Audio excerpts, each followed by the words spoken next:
چین سے جھڑپ کے دوران بھارت کے 3 نہیں بلکہ 13 فوجی ہلاک ہوئے ہیں۔ گزشتہ رات لداخ میں بدترین فوجی تصادم ہوا جس کے بعد بھارتی فوج میں کھلبلی مچ گئی۔ سینئر صحافی کامران خان کا ٹویٹ۔ چین کے ساتھ سرحد پر جھڑپ میں 3 بھارتی فوجی ہلاک ہو گئے ہیں جن میں ایک بھارتی کرنل بھی شامل تھا۔ اپریل کے بعد سے چین اور بھارت کے مابین تعلقات کشیدہ ہیں جبکہ سرحدوں پر جھڑپیں بھی ہوتی رہتی ہیں۔ آج بھی لداخ کے مقام پر دونوں افواج کے درمیان شدید جھڑپ ہوئی جس کے نتیجے میں ایک بھارتی فوج کا افسر جبکہ 2 سپاہی ہلاک ہو گئے۔ بھارتی میڈیا نے اپنی خبروں میں 3 بھارتی فوجیوں کی ہلاکت کی تصدیق کی، تاہم حقائق اس کے برعکس نظر آتے ہیں۔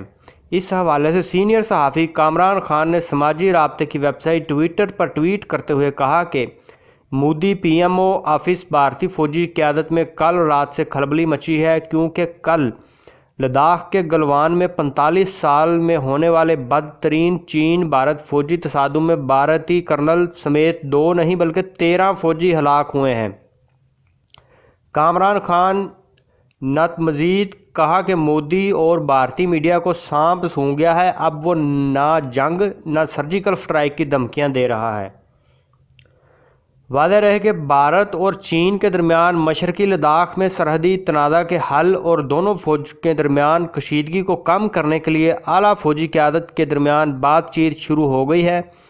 بھارت اور چین کے درمیان مشرقی لداخ میں لائن آف ایکچوئل کنٹرول کے 5 کلیدی مقامات پر دونوں ملکوں کی فوجیں آمنے سامنے کھڑی ہیں۔